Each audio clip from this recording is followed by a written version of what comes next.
Dashur shok, shoqe, koleg, antar të hershëm dhe antar të rinj të këtij grupi.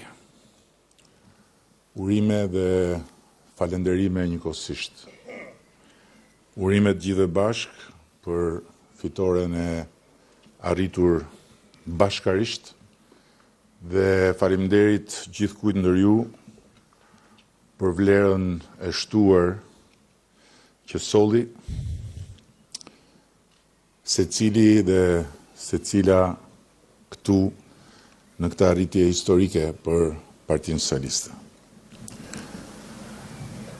Partia s'është qëllim, po mjet për të luftuar për qëllimet. As fitoria në zgjedhje nuk është qëllim vetvete, por për të arritur qëllimet duhet të fitosh zgjedhjet. Fitoret nuk na duhen për të mundur të tjerët, ky nuk është sport, edhe pse ngjan shumë me sportin. Fitoret na duhen për të përmbushur misionin historik që kemi. Për të ndryshuar përgjithënjë Shqipërinë, duke zhvilluar ekonominë, garantuar drejtësinë, përmirësuar arsimin dhe shëndetësinë, forcuar sigurinë, rritur reputacionin ndërkombëtar, ta dheuton dhe bërë histori me antarësimin e vendit ton në Bashkimin Evropian brenda kësaj dekade. Kemi mësuar se për ta vënë tërësisht në funksion të këtij vendi një fitore të arritur, na duhet një punë e madhe me veten në radhë të parë. Përsëri këtë herë, po akoma më shumë se çdo herë, me ende më shumë thellësi dhe vendosmëri, duhet ta nisim nga vetja për ta ndarë mendjen si duhet mbi disa gjëra që duhen parë ndryshe, duhen kuptuar ndryshe dhe duhen bërë ndryshe. Në nivelin e udhëheqjes partisë, të grupit parlamentar, të qeverisë, padyshim dhe kur flas për nivelin e udhëheqjes, kam parasysh pikërisht këtë grup udhëheqjes që është këtu.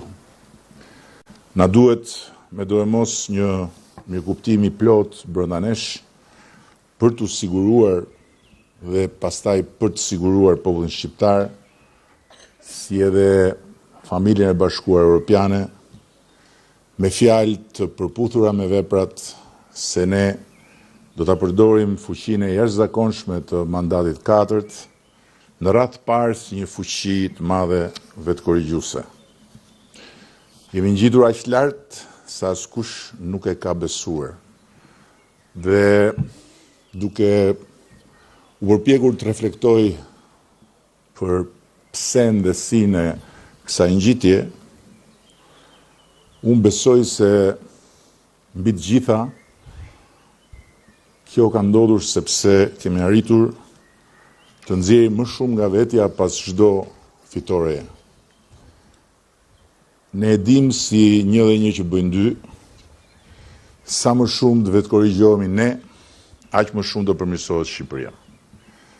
Do të përfitojnë shqiptarët dhe do garantohet antarësimi ynë në Bashkimin Evropian brenda kësaj dekade. Unë bashkë me disa të tjerë këtu, gjithmonë më pak, në fakt, nga kohë e vjetër, siç do thoshte Lazgushi, e kemi parë këtë familje të madhe tonën në errësirë dhe në dritë, në dëshpërim dhe në plot besim, për tokë dhe në fluturim. Dhe nuk është asesi e rastit që kur kjo parti ka qenë mirë, Shqipëria ka qenë mirë. Dhe sa më mirë ka qenë kjo parti, aq më mirë ka qenë për Shqipërinë. Ndërsa kur kjo parti s'ka qenë mirë, as Shqipëria s'ka qenë mirë. Dhe sa më jo mirë ka qenë kjo parti, aq më jo mirë ka qenë për Shqipërinë. Kjo është historia e të gjitha viteve të ekzistencës së Partisë Socialiste.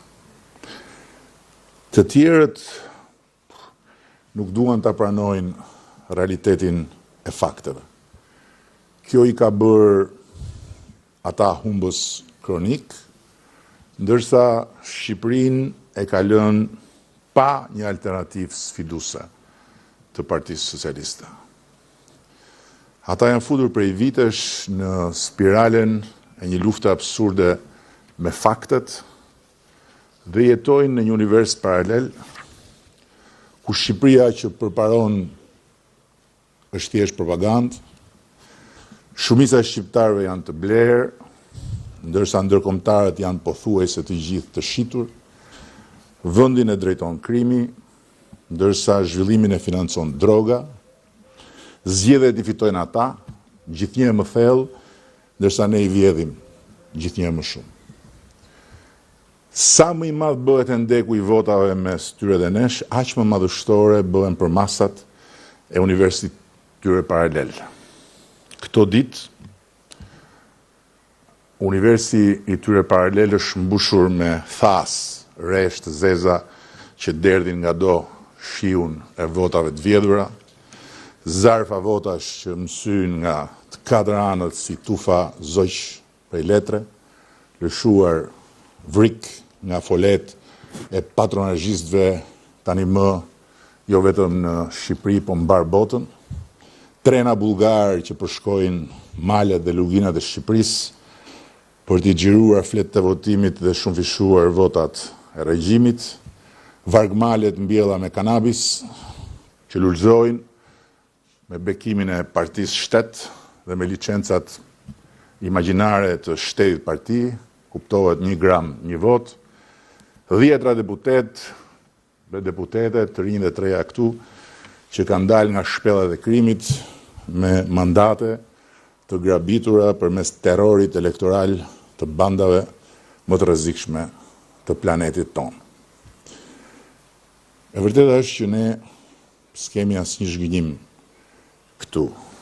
Avazi është i njëjti, fiks siç e kemi ditur dhe siç e prisnim dhe siç e paremërova unë me precizionin e atij që tregon një film që e ka parë 10 herë.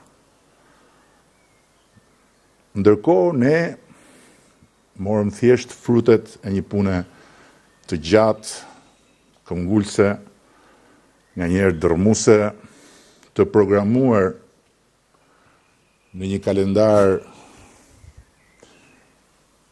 qysh pas fitores zgjedhjeve vendore, të zbatuar hap pas hapi, në çdo territor dhe në diasporë, përmes një volumi të jashtëzakonshëm takimesh dhe kontaktesh njerëzore, të cilat sollën dallgën e 11 majit.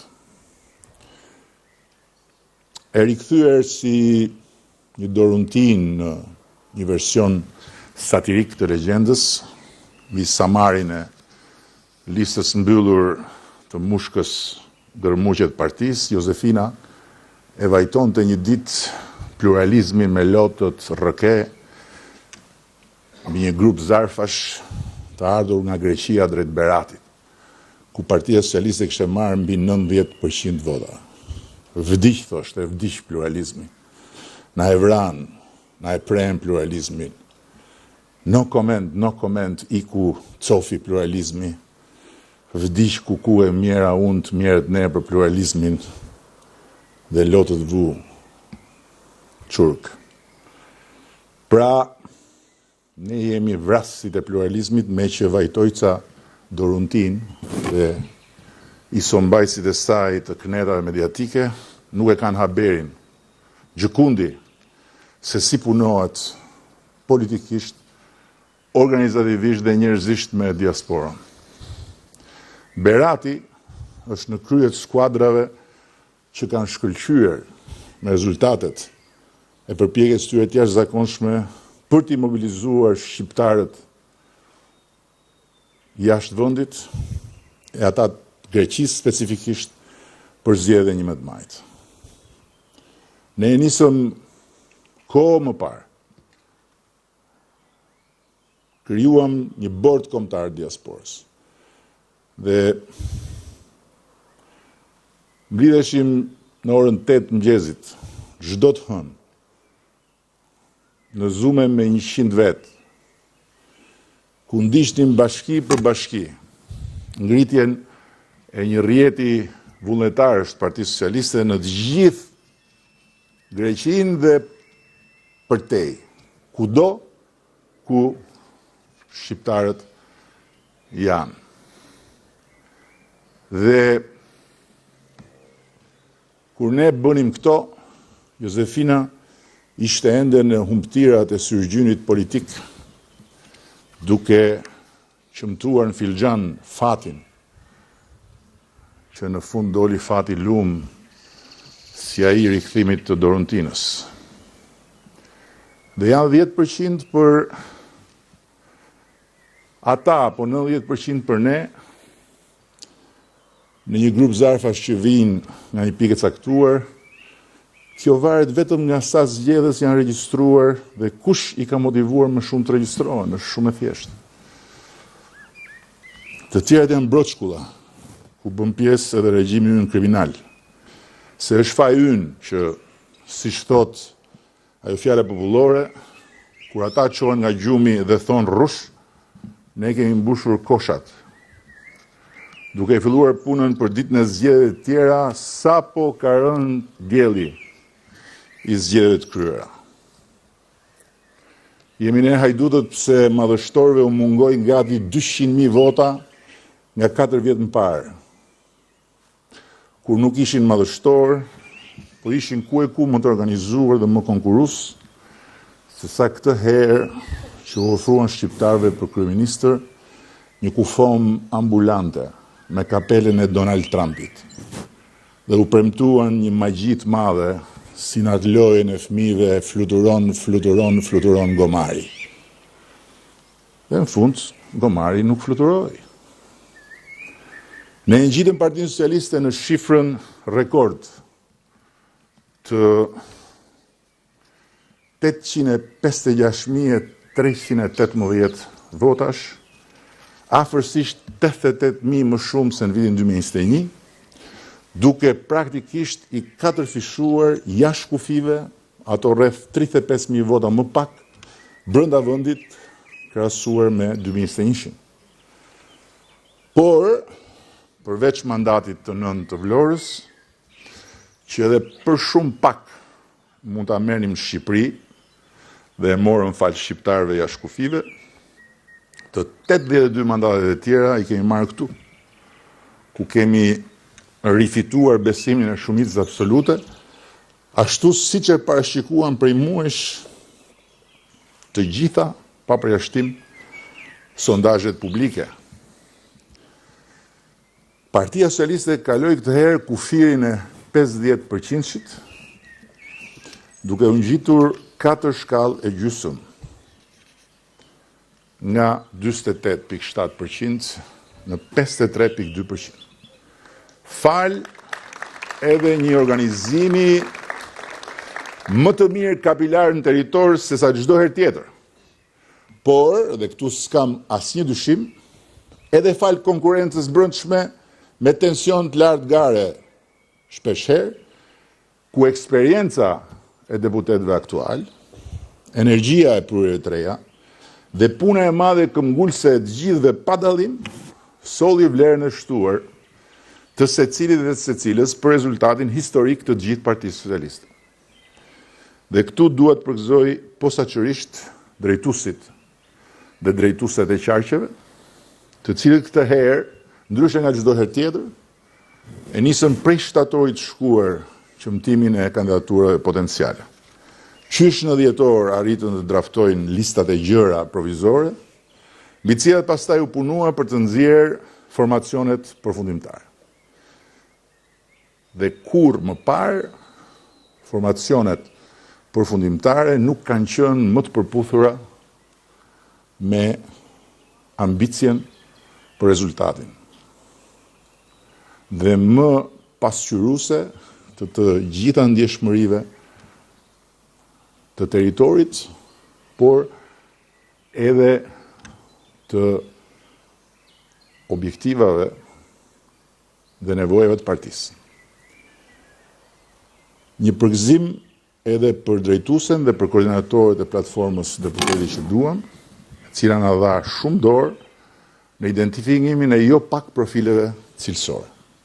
Disa prej tyre do të jenë kuvendin e ri, ndërkohë që një sër të tjerësh që nuk fituan apo nuk u përfshin fare në formacionet përfundimtare, do t'i angazhojmë në detyrat të tjera nëse natyrisht do t'jenë gatshëm për këtë.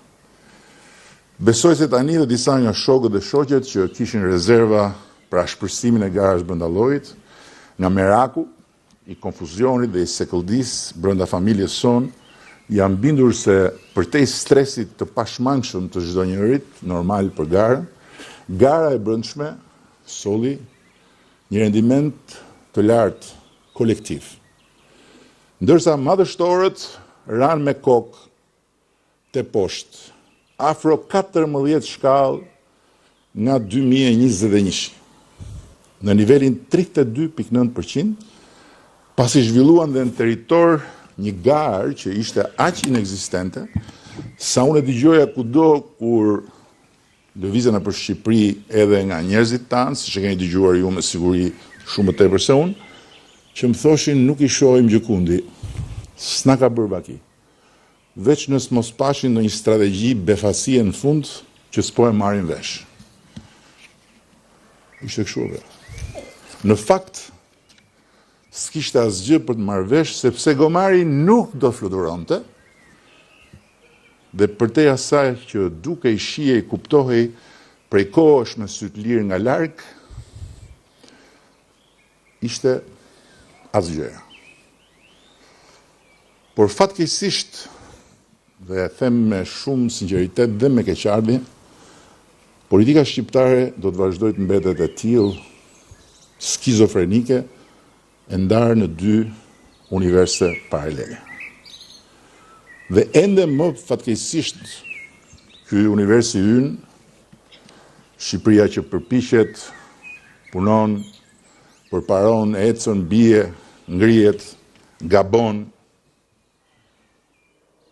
vazhdon ecën përsëri, rritet dhe forcohet hap pas hapi, duke u çmuar dhe duke u respektuar ndërkombëtarisht, dhe duke ngjitur gjithnjë më shpejt shkallët drejt majës së antarësinë në Bashkinë Evropian, do vazhdoj të mos reflektohet në pasqyrat mediatike përveç se si një bisht, një Shqipëri e llafesh, fashethemesh, sharjesh, grindjesh dhe sherresh. Në atë Shqipëri të pakicës, ku firi mes fakteve dhe opinioneve është fshirë, dhe lajthaj janë 40 vetë, që sjellin vërdall audienca të tëra, kanal në kanal dhe portal në portal, pa nguruar të shpifin, gënjejnë, akuzojnë pas një provë, dhe deri edhe të bëjnë atë që bën së fundmi, t'i vën diagnoza shumicës popullit si e sëmur, e shitur dhe e trembur.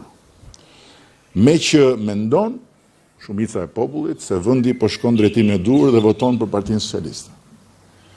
Lajmi i mirë është që shumica nuk u beson më dhe edhe kur i dëgjon për të kaluar kohën. Lajmi i keq është që kjo s'ka për ndryshuar, përkundrazi ka për të përkeqësuar. Deri kur të ndryshoj mendësia dhe mënyra të bërit opozitë. Dhe pastaj dhe mendësia dhe mënyra të bërit lajme dhe debate për politikën në për media. Është shumë e qartë se për sa kohë opozita politike do t'jetë kapur si një pul qorre në kthetrat e një kryeplaku tiranik, i cili s'ka lënë zezë pa bërë dhe tani më është bërë vete zeza e Partisë Demokratike, ky vend nuk do të ketë dot një opozitë sfiduese për ne dhe të votueshme nga shumica e shqiptarëve, por vetëm një kënet gjithnjë më zhgënjyese edhe për vetë ndjekësit e saj, të cilit ishin të shumë që qëndruan në shtëpi më 11 maj, se ne votat tona kemi marrë përsëri. Ndërkohë që ato 200.000 që mungojnë janë ata që qëndruan në shtëpi ose zgjodhen të vetë ngushëllohen në ca drejtime të tjera. Po t'ishte Luli do i kishte rënë shkurt, do thoshte kanë vdekur. Ndërkohë që këta të tjerët që i bien më gjatë do vazhdojmë tonë që i kemi blerë ne. Por llogaria nuk del. Matematika nuk del. Përsëri. Dhe gjithsesi kjo katandisje keq e më keq e asaj që lindi si partia e rinisë shqiptare. Për liri dhe demokraci dhe që sot është bërë uturaku i një 80 e ca vjeçari të pashpres, non grata me vull dhe non grata me vot, nuk është as zgjedhja jon dhe nuk është as problemi ynë për zgjidhur. Na u desh muajt e fundit merremi me atë uturak madhështor për arsyet e pashmangshme të ballafaqimit zgjedhor, që personalisht shumë sinqerisht unë e bëra vetëm nga halli, dhe as pak nga malli kur i thon fjalës, por tani le t'i lëm në Lucën, ku llokoqiten prej 12 vjetësh dhe ku do vazhdojnë të llokoqiten duke u zhytur poshtë e më poshtë dhe duke humbur fillin keq e më keq. Ne nuk duhet të humbasim energji dhe kohë me ta, përveç taksiratit përballjes pashmangshme me universin e tyre paralel brenda mureve të jetës parlamentare, se aty nuk kemi ç'a bëjmë. Miq, me mandatin e parë populli na dha privilegjin e besimit të tij, duke na dhënë mundësinë të hapim një rrugë të re shtetbërje demokratike përmes reformash të vënuara në vite dhe mbi të gjitha pavarësimit drejtësisë nga pushteti politik. Ne i hym detit në këmbë dhe duke marrë në sy dhe rrezikun e rënies qeverisë së koalicionit mandatën e parë, për shkak të kundërshtive të reformës drejtësi, ja dolëm ta pavarësojmë drejtësinë dhe t'i hapim rrugë një pastrimi historik të kanaleve të drejtësisë. Shqipëria nisi të marrë më shumë frymë. Me mandatën e dytë, populli na e ridha privilegjin e besimit të tij, duke na dhënë mundësinë e madhe të vazhdimit të qeverisjes, po pa të tjerë në prehër. Fillimisht tërmeti, më pas pandemia, e bën mandatën e dytë një mandat ekzistencial, betejë për të ringritur mbi gërmadhe dhe një shkatrimi maramendës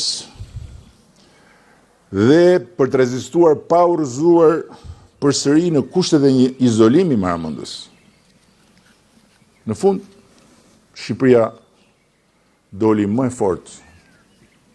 Dhe unë besoj se ai mandat forcoi edhe karakterin tonë. Me mandatin e tretë, populli na e ridha përsëri privilegjin e besimit të tij për ta ngjitur Shqipërinë më lart.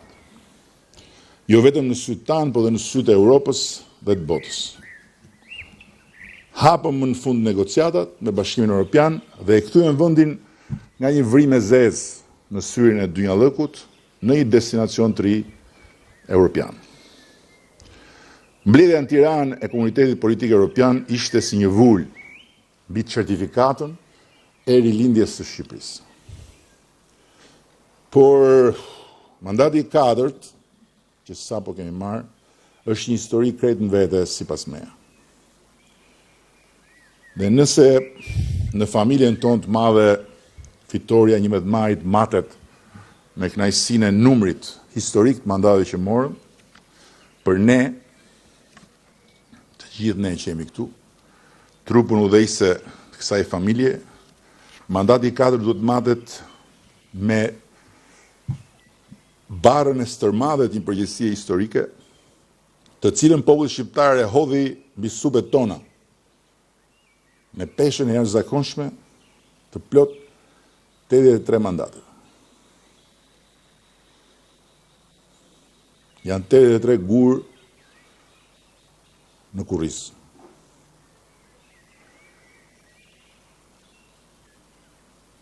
Dy ditë, mos gabohem, pas 11 majit, të martën, erdhi një gazetar i huaj tek selia e Partisë Socialiste, po më shikonte si me çudi, nuk dukeshta i lumtur, sigur ke fituar. Shoqëri thash, faleminderit që ma the se më lehtësove, se po dukesha i lumtur akoma sot që ndeshja ka mbaruar, nuk do kisha kuptuar asgjë nga ajo që ka ndodhur. Dhe nga domethënia e mandatit 4 me një mbështetje kaq masive. Ky nuk është një mandat i radhës. Ky është një amanet që vjen nga shumë larg. Dhe që ne patëm fatin të ndodhemi në kohën dhe në vendin e dur dhe kemi privilegjin të na jepet mundësia ta çojmë në vend, duke kthyer 4 vitet që vinë në provën më të madhe të karakterit dhe të atë dashurisë për ta ngjitur Shqipërinë 2030 në majën ku qëndron shtëpia e Bashkimit Evropian. Dhe gjithë ne këtu jemi të parët që duhet t'ja nxjerrim deri në fund të gjithë kuptimin e kësaj prove zjarri dhe duhet t'ja caktojmë radh parë vetes, si individ, pastaj si skuadër, peshat që duhet mbajmë me do e mos. Në radh parë atë të karakterit dhe atë të dashurisë, për ta udhëhequr me forcën e shembullit të gjithë armatën e madhe të kësaj betejë për historinë, duke e bërë punën tonë me krenari kombëtare, me dinjitet qytetar, me urtësi politike dhe me përkushtim profesional. E të gjitha këto duke i mishëruar me një ndjenjë kuptim plot solidariteti mes nesh.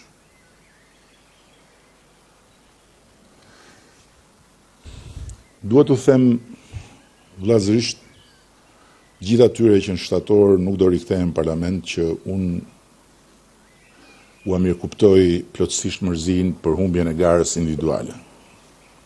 Nuk ka garë individuale që mund ta humbasësh pa u mërzitur, edhe kur luan me fëmijët me top. Ke një moment mërzie nëse kupton që ti s'je më ai i pari dhe ata nuk janë më ai të vegjël, prandaj u munde. Por i siguroj se nëse do ta shohin humbjen e vendit punës në thonjza si një mundësi të re për një eksperiencë të re personale dhe profesionale në një vend tjetër pune, po në shërbim të të njëjtave qëllimet përbashkëta, si fitues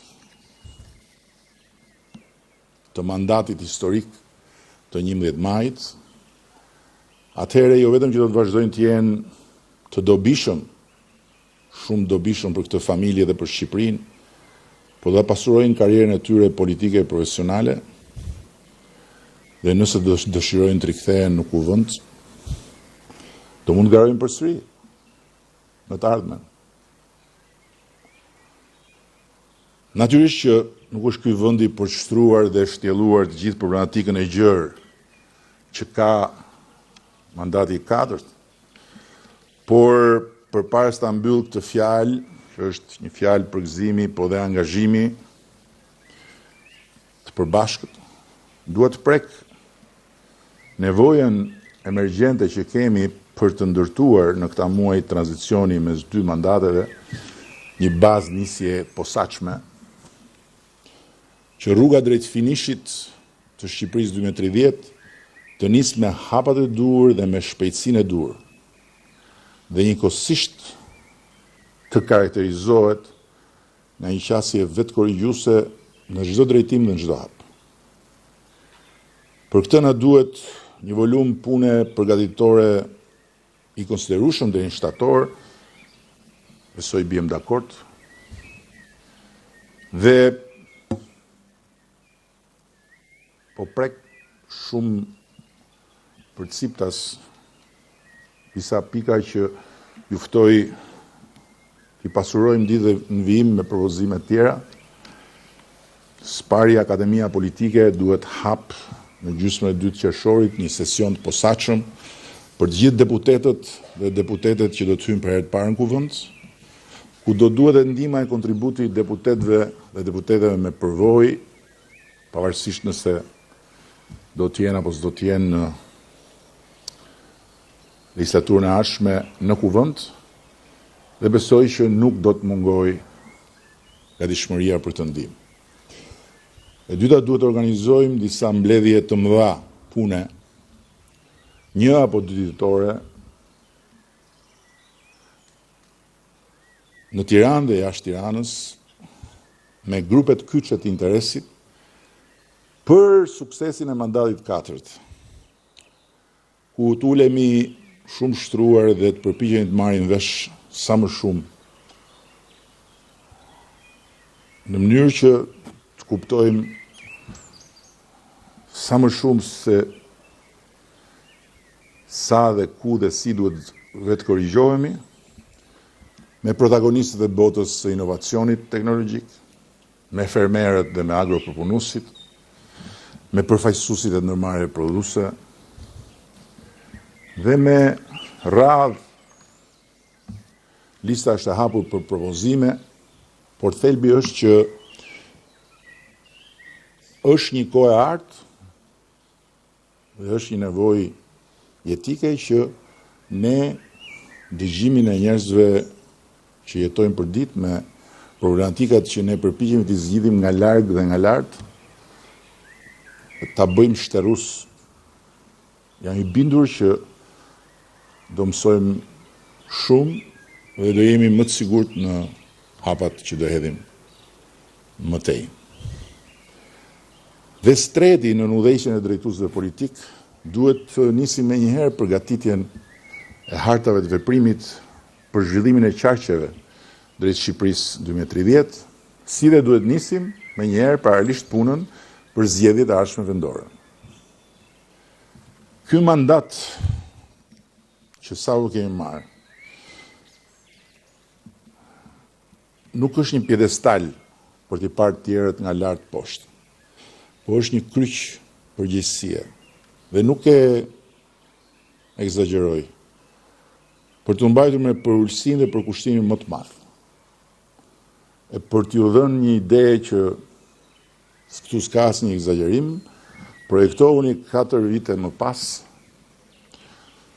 dhe imagjinojeni që ne të mos e kemi shpërblyer me fakte, me rezultate dhe me flamurin kombëtar në majën më të lartë, gjithë këtë besim që morëm nga shqiptarë.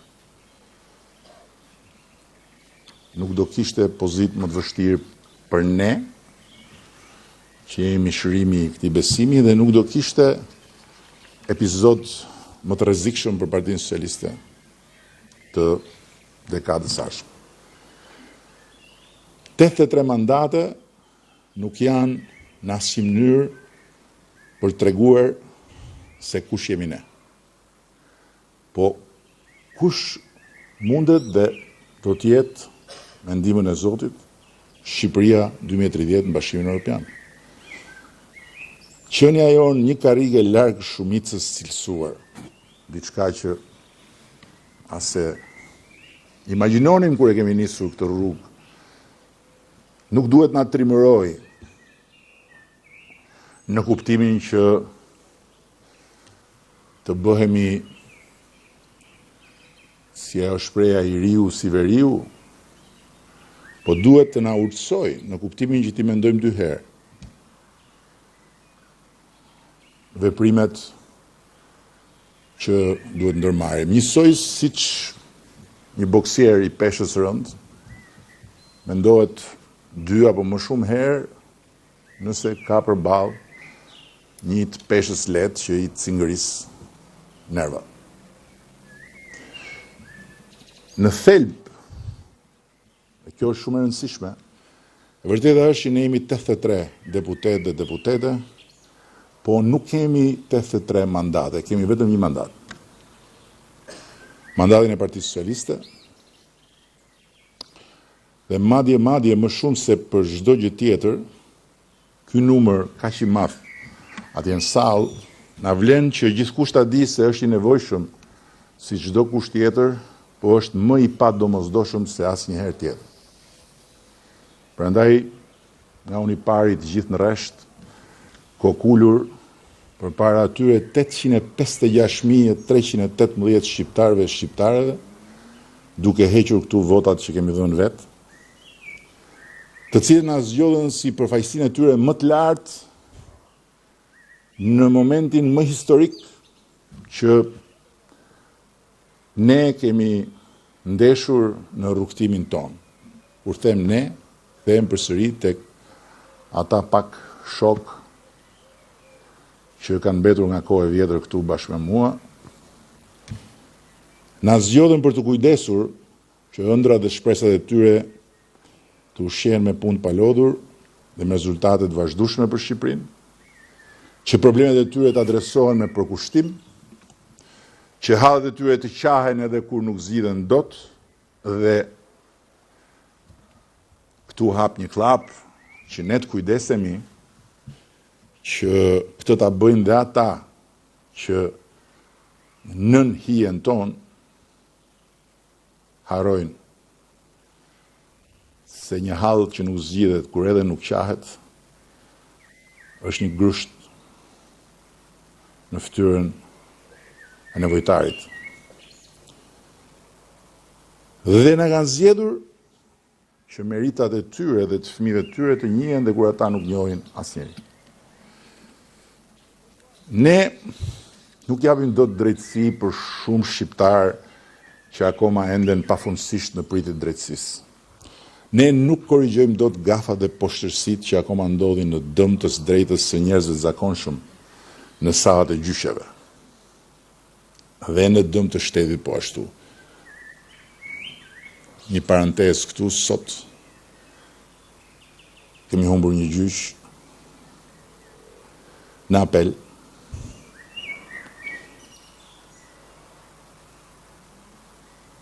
ku i kërkohet shtetit të paguajë 500.000 euro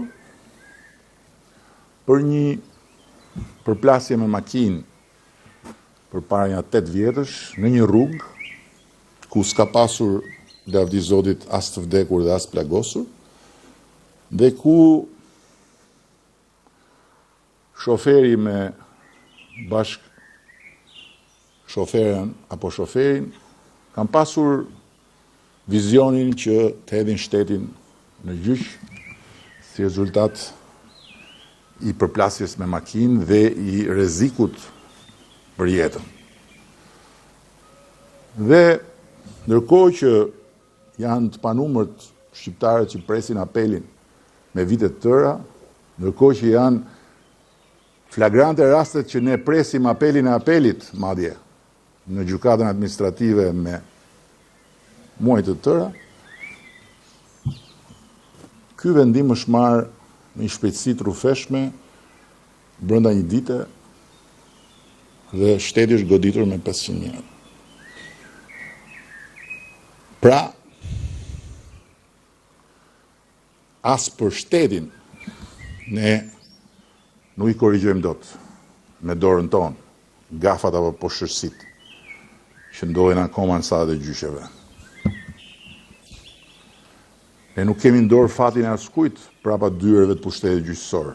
Po ama ne kemi në dorë dy gjëra shumë të rëndësishme për fatin e drejtësisë në Shqipërinë 2030 dhe pastaj më tutje e para të udhëheqim me forcën e shëmbullit duke qenë sa më drejt ne në vendimet dhe në qëndrimet tona.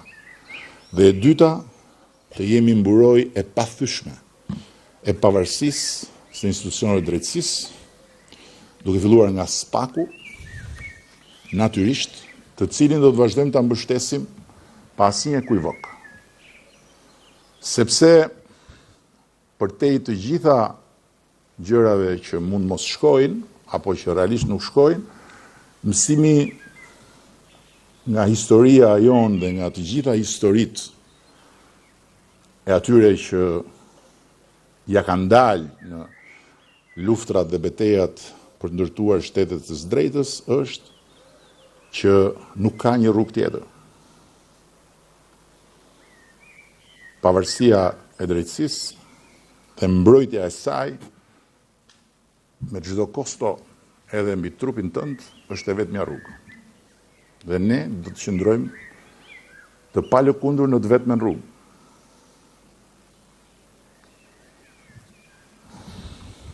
Shok dhe shoqe, nuk e di sa, po arrita përçoj ndjesinë time shumë të fortë që mandati i katërt ne na ka futur në një fazë të re të ekzistencës sonë si partia më e madhe shqiptare, ku nuk mjafton më fare që të jemi më të mirë se të tjerët.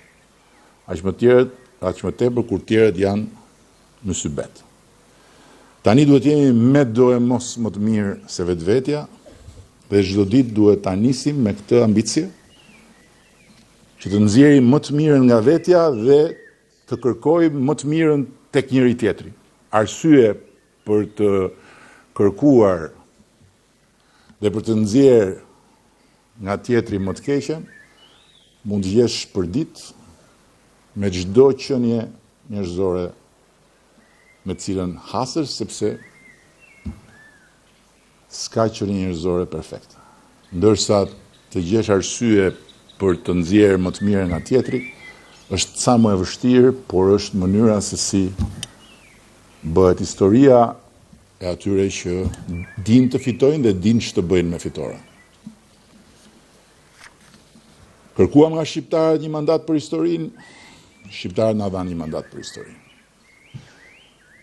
Dhe prandaj nuk gjeta diçka më përshtatshme për ta mbyllur sesa fjalët e një burrit madh Václav Havelit.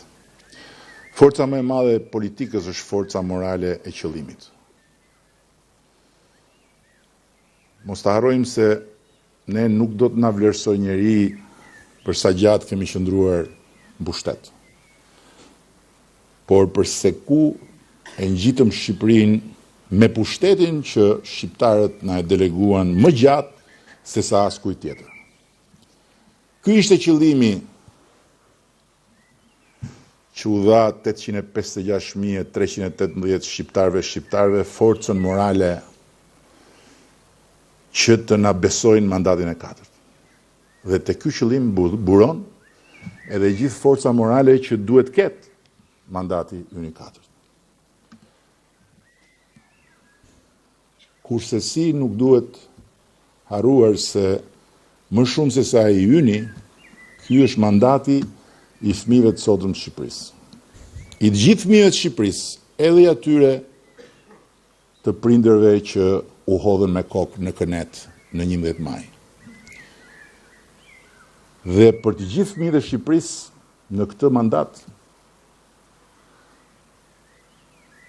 e për forcën e madhe morale që ka qëllimi i këtij mandati, që është Shqipëria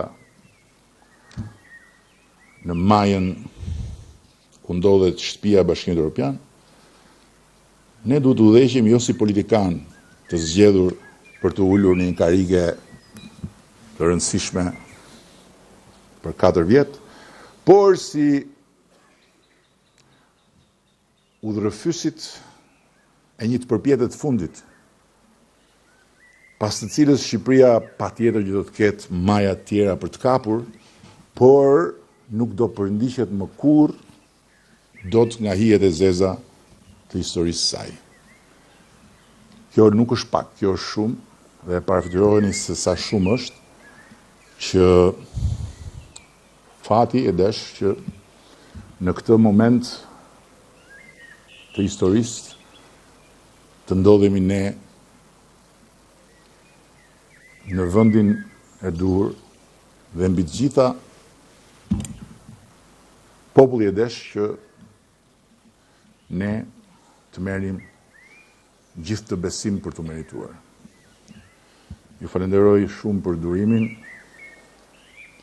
dhe na qoftë të mbar ngjitja e kësaj përpjete të gjithëve së bashku, secili dhe secila në pjesën e vet të llogores, një llogore shumë e gjatë që kërkon shumë e shumë fishin e forcave që ne kemi këtu dhe është detyra jonë që ti angazhojmë, ti mobilizojmë dhe ti çojmë në betejë. Faleminderit.